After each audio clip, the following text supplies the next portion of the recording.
So in this Questrade tutorial video, I am going to be showing you guys how to limit buy a stock here on the Questrade application. So once you open up Questrade, I want you to scroll down to where you see the buy and sell option. Go ahead and press on that.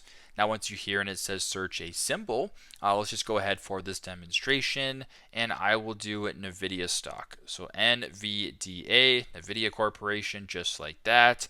I would then go to the bottom left and press on buy. So where it says share quantity, order type, it actually does default to limit order. So make sure that limit order is selected like that. Now, the current trading price at this moment in time is $117.70 USD. If I wanted the limit price, for example, to be, I don't know, 117.75, for example. If it reaches this price, it'll automatically buy it. If it doesn't by the end of the day, I do believe it'll buy at the closing price, if I'm not mistaken, as well. But you can go ahead and do that.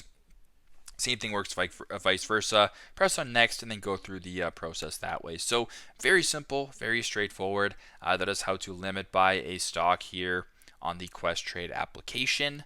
Thanks again for watching, and I hope this video helps.